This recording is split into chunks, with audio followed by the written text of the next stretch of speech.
Bien, nous allons maintenant multiplier notre fonction f, toujours une fonction du troisième degré ici, représentée en rouge, par une constante. Et en multipliant cette fonction f par une constante, qu'on appellera lambda, que je vais afficher ici, qu'on voit apparaître là, lambda égale 1 pour l'instant, on va voir comment vont changer les variations de notre nouvelle fonction h. h qui est donc égal à lambda fois f de x. Faisons varier ce lambda et voyons ce qui se passe. Voilà, notre courbe représentée en noir représente lambda fois la fonction rouge, fois la fonction représentée en rouge f de x. Et qu'est-ce qui se passe maintenant si lambda devient négatif? Les variations sont inversées. Évidemment, quand lambda égale 0, la fonction est constante égale 0. Mais donc, voilà, comment est-ce qu'on va interpréter ça dans un énoncé? Eh bien, le voici.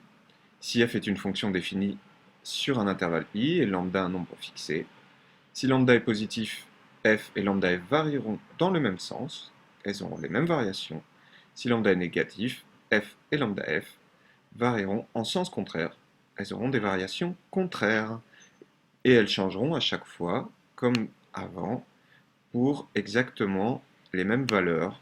C'est-à-dire que quand f était croissante jusqu'à moins 2 et décroissante entre moins 2 et 1, lambda f, si lambda est négatif, va aussi être décroissante jusqu'à moins 2, puis croissante jusqu'à 1. Elle change de variation pour les mêmes abscisses.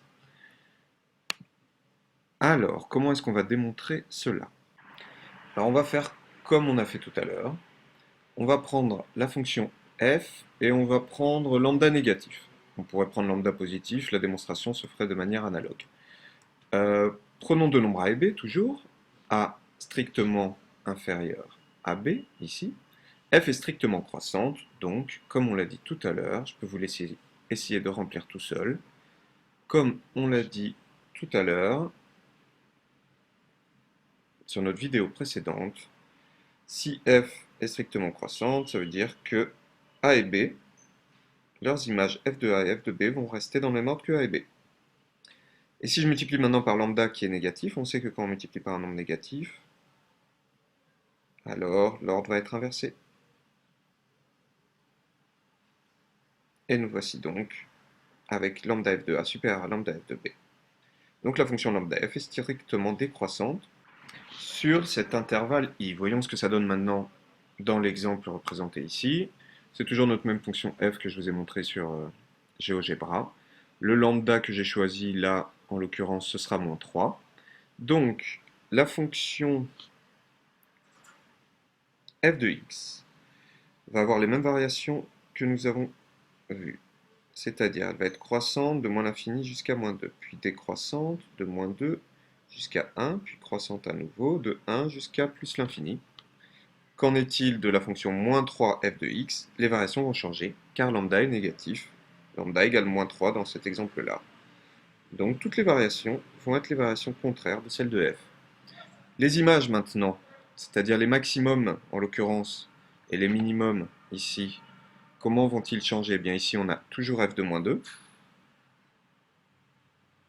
Là, on a toujours f de 1. Et bien ici, nous aurons moins 3 fois f de moins 2. Voilà. Je peux effacer ça. Et ici, nous aurons moins 3 fois f de 1.